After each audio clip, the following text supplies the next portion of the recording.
And a lot of people have been upset with Donald Trump, including Alex Jones now, specifically for what he said about Ukraine and Russia. So if you remember all the way back at the beginning of this year, Donald Trump and Vice President J.D. Vance had Vladimir Zelensky to the White House. And they bitched him, dude. He was a bitch. They completely hammered him on, listen, like, you're taking all our money. You're going to do what we say.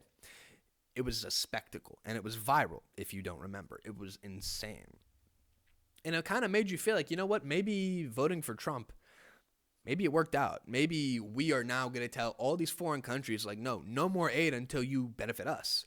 None of this shit. We are not going to be, for lack of a better term, the bitch anymore. Like, you're going to have to listen to us. We own you. At least that's what we thought. And then Trump said today, well, I want Ukraine to take all of the land. Ukraine gets all of the land. Who cares about Russia? I hope Ukraine gets all of it. In fact, that's what I want. I want Ukraine to get all of the land. Ukraine is going to get all of this land that they're fighting over. Time and time again. And it just left people like me like, what the fuck? I thought, for lack of a better term, what the fuck? I thought we were, going to benefit. I thought we weren't going to give any more funding to this foreign country. This foreign country that has been so thought for so many years to be corrupt, known to be corrupt, in fact, all the way since 2014. You can look all this information up. This historically corrupt country, why are we giving more money to this country that, number one, doesn't benefit us? What do they do for us? Nothing. Number two, it's not even on our soil. It's not on our soil. It's not connected to our soil. It's not on the same continent. Why are we giving this foreign country money when we have inner cities, when we have states in this country that are very much struggling, that are hurting, that are crumbling? We have infrastructure that is crumbling. Why are we giving billions of dollars to a foreign country that has nothing to do with us? And for a long time, it appeared like Trump was kind of going to channel our energy and going to do what we wanted him to do, which was end the war and stop the money, which is one of the reasons we put him in there. And he flipped by doing exactly what I said. Now he's pro-Ukraine all the way, wants them to take all the land. And it's very upsetting to a lot of people, including Nick Fuentes and Alex Jones. And so Nick went on Alex Jones today, and they were just discussing how Trump has become worse on the Ukraine war than Joe Biden. It is not something that I thought I would ever say. It is not something that I'm sure Nick and Alex thought they would say. And we were very critical of Biden when he was back in the presidency, and very critical of all that he was doing in supporting Ukraine and stoking World War III. But listen to what Nick and Alex Jones are saying regarding this topic. Here we go. I said in December, I think people are going to be surprised that Trump will have to escalate before even attempting to de-escalate. I said there's no way Trump is going to accept a loss right out of the gate. But I had no idea they were going to push it this far. This is more extreme than Biden. And it's deja vu all over again because, you remember in the first term, Obama really started this with Euromaidan in 2014, and they supported Ukraine against the secession, the Donbass war, before Russia got directly involved or officially involved. When Trump got in the first term, he was sending Ukraine lethal aid. He was arming Ukraine, and Ukraine was buying drones, and they were getting actual weapons from America. Well, he sent them a bunch it's of like deja vu. He sent them tens of thousands of low-tech, thousands of anti-tank and anti-aircraft missiles. Exactly. So that he escalated from Obama in the first term, and now he's escalating from Biden in the second term. And yeah, nobody voted for nuclear war. Nobody voted for war with Russia. And this was maybe like one of the big things, if not the biggest thing next to immigration, why we needed Trump in some sense. I know it was very contentious whether to support Trump or not for me on my show. I would say at the minimum, the two reasons that you would make the case to vote for him that were undeniable were the war in Ukraine and immigration. And there's maybe an argument to be made about immigration, but this is just a catastrophe of epic proportions. Well, let's and expand on that. I think you nailed it. That's what And that's right. It's so unfortunate that this is happening. It feels like the American people have been taken advantage of time and time again. We continue to let these politicians say, oh yeah, we're going to do this, this, and this. And then when they get in, they do nothing. Absolutely nothing. And it feels like, when is it going to be different? When will all of this shit stop? And it's a valid question. People need to understand, like, when we put these people in, there has to be a consequence of them not following what we wanted them to do. Okay. So then Alex Jones gets to the point, which is a little bit insane because he's so pro-Trump. Alex gets to the point where he says he's ready to go on a warpath on Trump. So we're going to play that for you as well. Trump is all talk. He always chickens out with China, with terrorists, with the National Guard in Chicago. I mean, you name it, everything that he threatens. Exactly, but he's chickening out on the dumbass commie mayor and the Democrat governor. This is the biggest nuclear power, and the Russians are taking this serious. You know they're having the same discussions, but you don't play around with this. It's very I agree. reckless, and I will say it. Those statements by Trump were incompetent. And it is incompetence.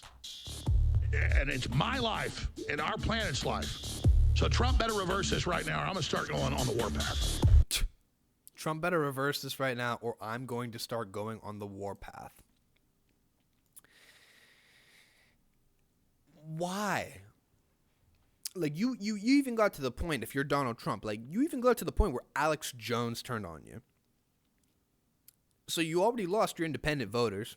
You already lost Gen Z white men, which you should be doing everything. If you're Trump, if you're the Republican Party, you should be doing everything to make sure you keep Gen Z white men. You're going to have them for 70 years. But it all started in December. I will say, Shide and I, myself included, him included, we completely shilled for Trump.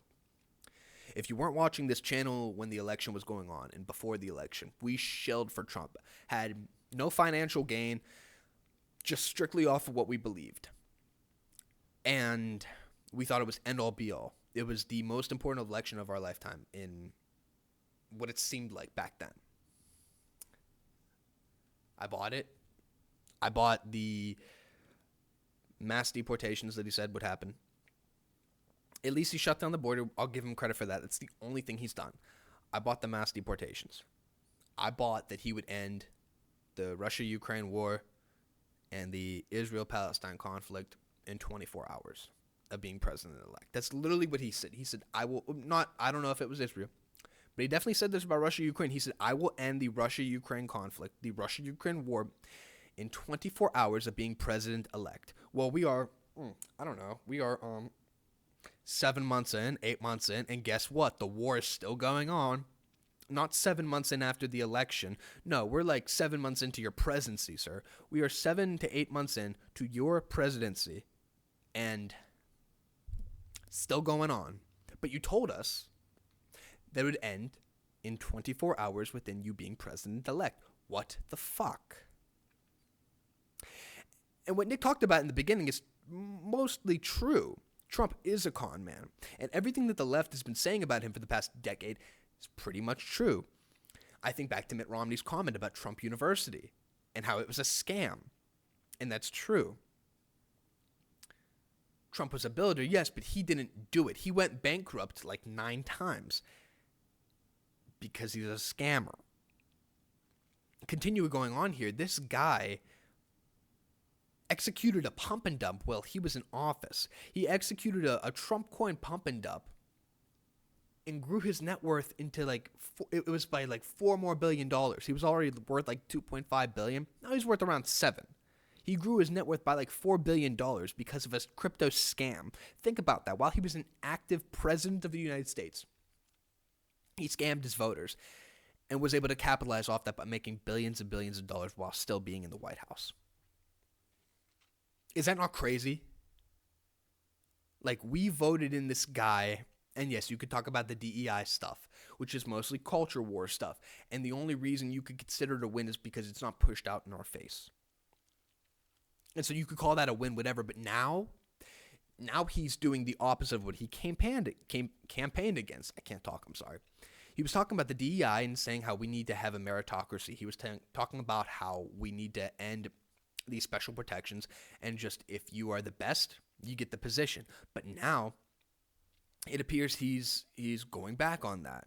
Now he's saying if you're anti-Semitic, you in some instances, get deported. So now people that are Jewish are getting special protections. It's like, when is this going to end? Why did we not see what he was getting? Why did we not pay attention to the donor money? Why did we not pay attention that he got $100 million from Miriam Adelson? And now he basically does the bidding of Israel. Why did we not pay attention to this? I just feel a little sense of shame because I shilled so hard for this guy. And I bought that he was going to put us forward. He was going to get manufacturing jobs back to the country, that we were going to have employment, that we were going to have the mass deportations, that we were not going to put other countries first. But it appears like it was a giant scam. And it's so frustrating, man. It is. I just feel ashamed. Like, literally, legit, nothing is happening. Nothing is happening. It is so. I just feel shame. I will never, ever fall for this again. But I feel duped. I've said it before. I'll say it again. I feel duped. This guy is not doing anything. Not doing anything. And he feels old now. And none of the jokes are hitting. He's not really funny anymore. I mean, other people have pointed this out, but like, you used to wake up in high school or grade school, and you wake up to a Trump tweet, and it's maybe 15 characters, or 15 words, like 100 characters. It wasn't a paragraph like he does now. And it was insane, yes, but it was hilarious because it was Trump. And that was back in the days when he was wild. And now he just feels old, man. He feels tired. Nothing's working. The threats, everybody's caught on to Trumpism. It's just baseless threats. And the tariffs, they're saying the tariffs aren't working. Prices are going up. Things were bad under Biden. I remember it was $5 gas. It wasn't great. And then on top of that, too, and I'll be done with this after I talk about Charlie Kirk.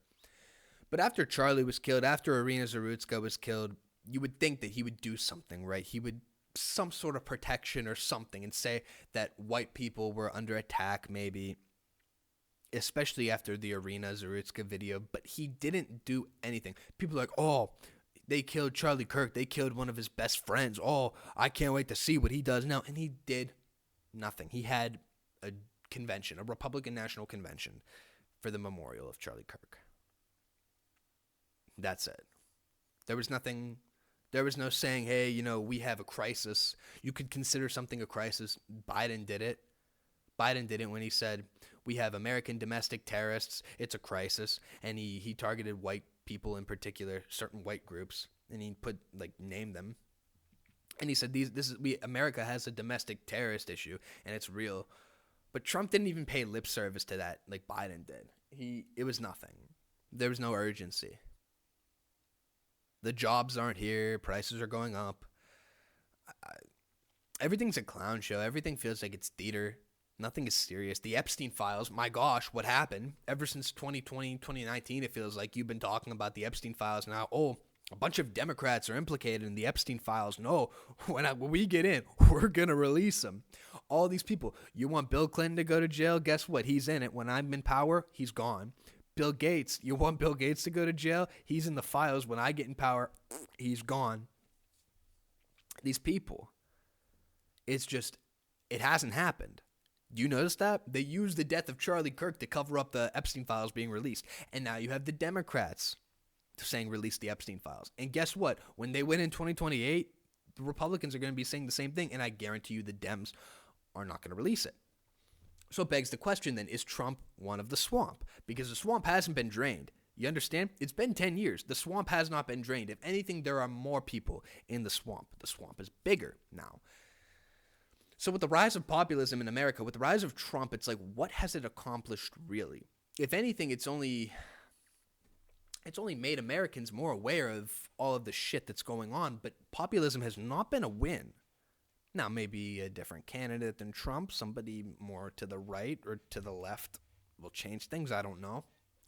But what does Trump really represent? I don't think he represents anything at this point besides himself and besides Israel's interests. And so that's all I have on that topic. But it pisses me off, man, because we shilled for him, dude. We practically were doing tricks on it, and I just feel played.